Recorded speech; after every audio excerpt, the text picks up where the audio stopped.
Hello. Hello sir, आवाज वो नहीं आ रही।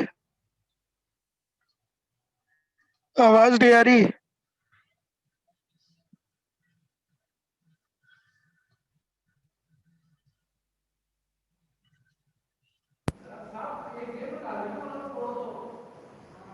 चालू है।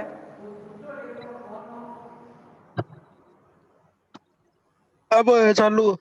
अब आ रही है क्या आवाज? हाँ। हाँ ठीक है, कोई नहीं, आती रहेगी। तो देखो, पहला इसका लाभ हो गया विक्रय संवर्धन का, अपन महत्व पढ़ रहे हैं। पहला लाभ हो गया विक्रय में वृद्धि, कि विक्रय संवर्धन से क्या होती है? विक्रय में वृद्धि होती है। दूसरा इसका लाभ है, जब विक्रय में लगातार रूप से वृद्धि होती रहती है तो संस्था के जो लाभ है उन लाभों में वृद्धि होती है। जब संस्था को ज्यादा लाभ बड़े स्तर पर प्राप्त होते हैं तो तीसरे टॉपिक के रूप में अपन क्या लिख सकते हैं कि संस्था की जो ख्याति है उस ख्याति में भी क्या होती है? वृद्धि होती है। चौथे टॉपिक में, जब विक्रय हो रहा है, संस्था को लाभ हो रहा है, उसकी ख्याति बढ़ रही है, तो और ज्यादा बेहतर वस्तुओं का क्या करती है? उत्पादन और विक्रय करती है। तो चौथे टॉपिक में अपन लिख सकते हैं कि इससे क्या होता है? उपभोक्ताओं के विश्वास में वृद्धि।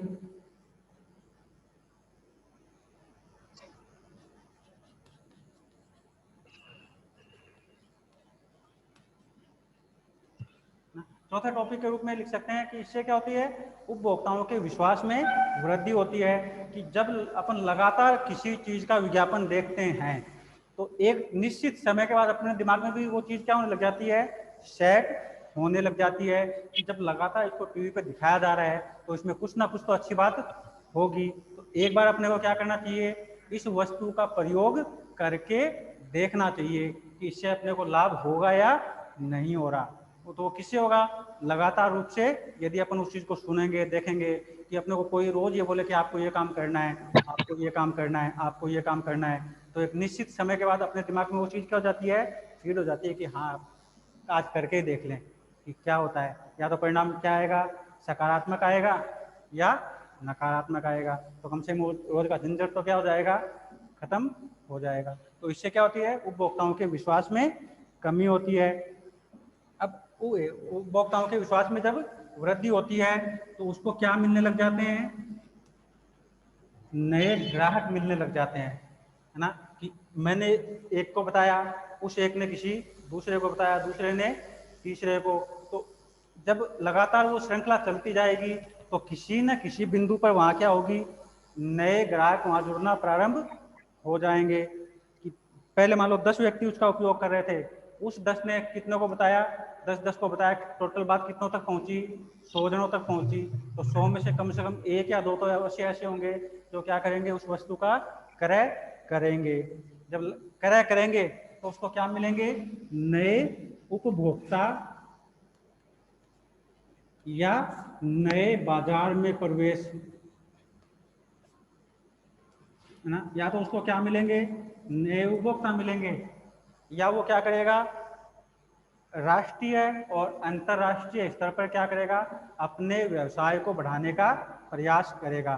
कब करेगा, जब ये सारे काम हो रहे हैं, है ना। कि मान लो उसकी राजस्थान में शॉप है, ठीक है, और विक्रय वृद्धि हो रही है, लाभ हो रहे हैं, संस्था की ख्याति हो रही है, तो वो क्या देखेगा कि अपन अदर स्टेट में भी क्या करें, अपने व्यापार को लेके जाएं।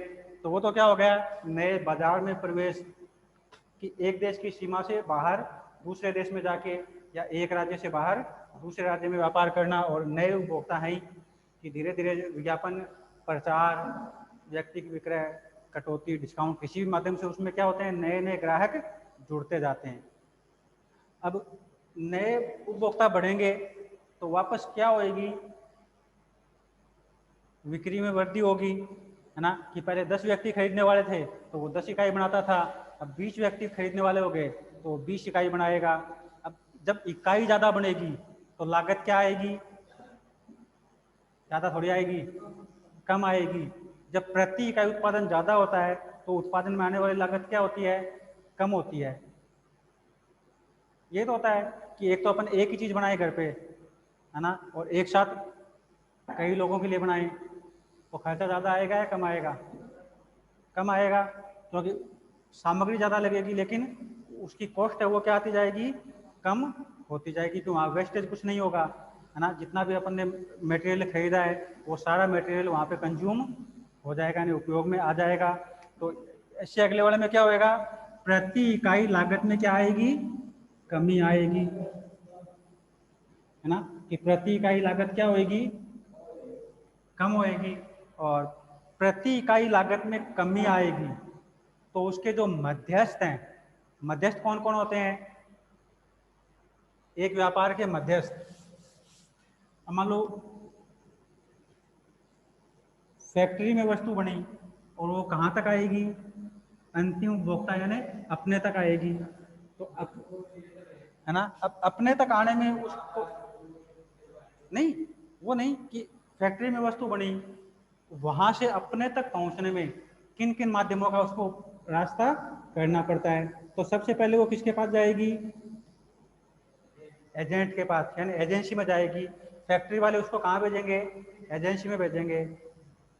एजेंसी वालों से कौन खरीदेगा, थोक विक्रेता यानी थोक व्यापारी खरीदेगा, जो बड़े पैमाने पर व्यापार चलाता है। थोक व्यापारी से कौन खरीदेगा, है ना, हाँ, दुकानदार। और उस दुकानदार को अपन अपनी भाषा में क्या बोलते हैं, कौन सा, फुटकर व्यापारी, है ना। कि अपने आस पड़ोस की मोहल्ले की जितनी भी दुकानें आती हैं वो सारी किस में शामिल होती हैं, फुटकर व्यापार में शामिल होती हैं। और उनसे कौन खरीदता है, उपभोक्ता, यानी हम उनसे क्या करते हैं, वस्तुओं को क्रय करते हैं। तो ये क्या हो गए, सारे मध्यस्थ ना। और ये मध्यस्थ मिलेंगे कब, जब कंपनी इनको क्या देगी, ज्यादा से ज्यादा सुविधाएं प्रदान करेगी, तो ही तो मध्यस्थ जुड़ेंगे, है ना। अब मान लो कोई अपने से पूछे कि आप हमारी कंपनी के एजेंट बनो, तो आप सबसे पहले क्या पूछोगे कि मेरे को कौन कौन सी सुविधाएं मिलेगी, ये तो पूछेंगे। फिर दूसरी कंपनी से अपन उन सुविधाओं को क्या करेंगे, कंपेयर करेंगे कि वो तो अपने को ये सुविधाएं दे रहे हैं और ये वाला ये सुविधाएं दे रहा है, तो दोनों में से जिसकी सुविधाएं अपने को अच्छी लगेंगी अपन क्या करेंगे, उसके एजेंट बनेंगे, है ना। हाँ, तो उसके अपन क्या करेंगे, एजेंट बनेंगे। तो यहाँ कहने का मतलब कि इसके बाद अगला आप क्या लिखेंगे, मध्यस्थों को ज्यादा सुविधाएं, ना। तो अगला बिंदु इसका क्या, सातवीं जो इसकी महत्व है वो क्या है, मध्यस्थों को ज्यादा ज्यादा सुविधाएं मिलेंगी, ठीक है। और मध्यस्थों को ज्यादा सुविधाएं मिलेंगी तो वो क्या करेंगे, ज्यादा से ज्यादा कोशिश करेंगे कि उनके माल का क्या हो, विक्रय हो, है ना। और वापस वो विक्रय बढ़ाने के लिए क्या करेंगे, यही सारे काम करेंगे, है ना। यही काम कौन करेगी, फैक्ट्री भी यही काम करेगी, जो उत्पादक है या जो फर्म है वो भी क्या करेगी, यही काम करेगी। अब एजेंट के पास मान लो माल आ गया और उसका माल नहीं बिक रहा, तो कंपनी का तो बिक ही गया, है ना। उसने किसको बेच दिया, एजेंट को बेच दिया, तो कंपनी का तो बिक्री हो गई। उसको तो मान लो 10,000 रुपये मिलने हैं, यानी 10,000 का माल बेचा है, वो तो 10,000 किससे लेगी, एजेंट से लेगी। अब एजेंट का नहीं बिका तो एजेंट क्या करेगा, यही तो सारे काम करेगा कि बिक्री बेचने के प्रयास तो यही है कि या तो वो वापस विज्ञापन करेगा या प्रचार करेगा या व्यक्तिगत विक्रय करेगा, बट्टे पे बेचेगा, डिस्काउंट पे बेचेगा या सेल लगा के बेचेगा, कैसे भी बेचें, ठीक है। अब एजेंट से की बिक गई, किसके पास आ गई, थोक व्यापारी के पास, उसके पास भी नहीं बिक रही तो वो भी क्या करेगा। तरीके तो यही हैं कि इन्हीं तरीकों से अपन वस्तु को क्या कर सकते हैं, बेच सकते हैं, इसके अलावा तो बेचने का कोई तरीका है ही नहीं। तो वो सारे क्या करेंगे, यही तो तरीके अपनाएंगे। और इन तरीकों को अपनाने का अपना अंतिम उद्देश्य क्या होता है, बिक्री होनी चाहिए, है ना। कि बिक्री करने के लिए तो अपन क्या करते हैं, ये सारे काम करते हैं। अब जब नए नए मध्यस्थ मिलेंगे, है ना, कि पहले एक एजेंट था अब 4 एजेंट हो गए, तो पहले एक विज्ञापन होता था, अब कितने विज्ञापन हो रहे हैं, 4 विज्ञापन हो रहे हैं, 4 जने प्रचार कर रहे हैं, 4 जने व्यक्तिगत विक्रय कर रहे हैं, तो प्रभाव उसका क्या होगा, ज़्यादा पड़ेगा, ज़्यादा लोगों तक वो चीज़ें पहुँचेगी, है ना। तो फाइनली अपना जो उद्देश्य है यानी अधिकतम बिक्री करने का, उस उद्देश्य तक अपन पहुंच सकते हैं। और जब उपभोक्ताओं को सस्ती वस्तु सही समय पर सही कीमत पे मिलेगी तो उनके जीवन स्तर में क्या होगी, कमी आएगी या वृद्धि होगी, वृद्धि होगी। तो 8वीं जो इसका महत्व है उसके तहत अपन क्या लिख सकते हैं, जीवन स्तर में वृद्धि, है ना। उनके जीवन स्तर में क्या होगी, वृद्धि होगी।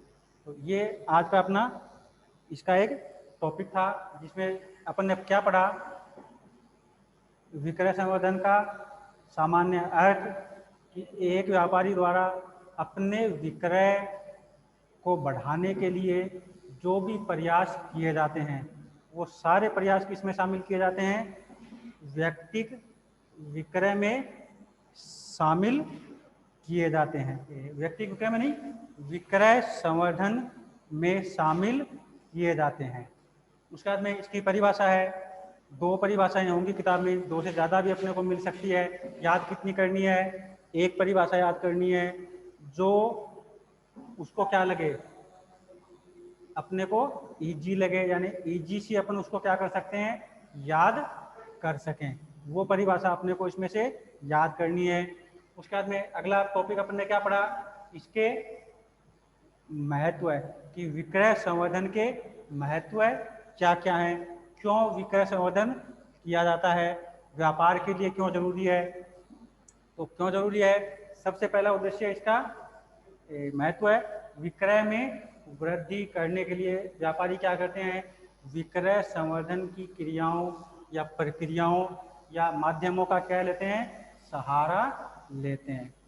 दूसरा, लाभों में वृद्धि, कि किस प्रकार उनको उनके लाभ जो ज़्यादा से ज़्यादा हैं वो प्राप्त हो, इसके लिए वो क्या करते हैं, विक्रय संवर्धन को अपनाते हैं। तीसरा, संस्था की ख्याति में वृद्धि किसके परिणाम स्वरूप होती है, लाभों में वृद्धि के परिणाम स्वरूप संस्था की जो ख्याति है उस ख्याति में वृद्धि होती है। चौथा, उपभोक्ताओं के विश्वास में वृद्धि होती है।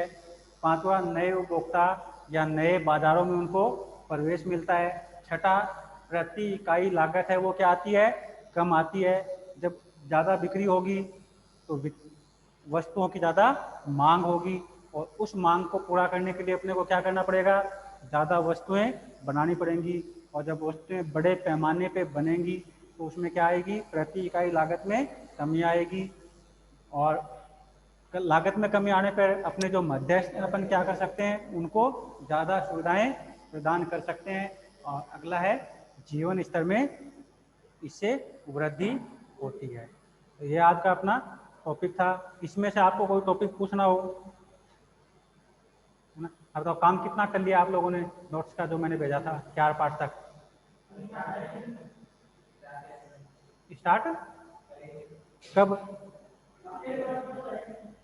कैसे नहीं है? मैंने ग्रुप में भेजे हैं। कैसे नहीं है? ग्रुप में है। क्या करते हैं? कैसे नहीं? ग्रुप में है सारे, ग्रुप में है, ये नंबर है चैट ग्रुप में ना।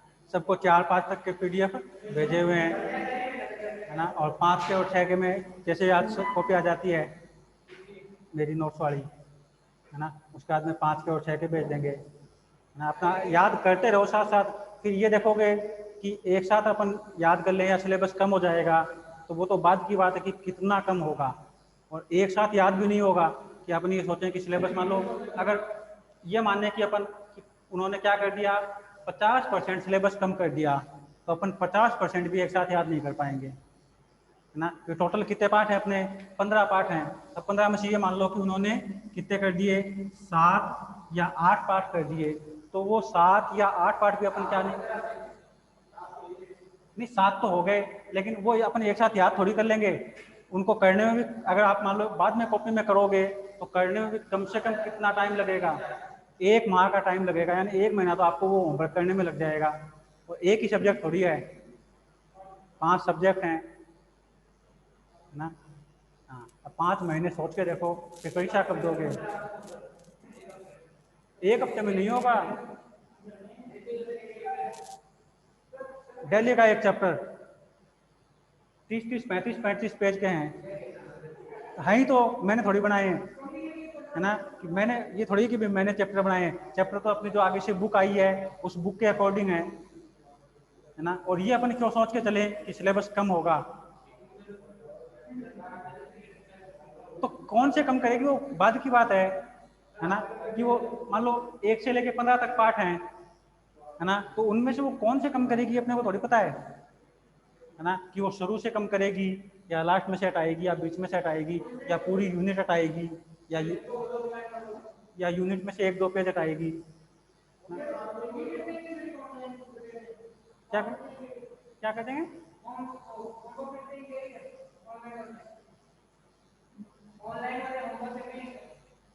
कर रहे हैं, हाँ। शैन तो कर रहा है, मुस्कान भी कर रही है, मेरे से कॉपी लेके गई थी वो कुमार, है ना। मुस्कान मेरे से कॉपी लेके गई थी, रितिका ने कर लिया, प्राची ने कर लिया, इसने कृष्णा ने कर लिया, रवि कर रहा है। वो आएंगे, बात हुई आज, सब आएंगे, है ना। हाँ, कब तक घर पे बैठे रहेंगे? हाँ,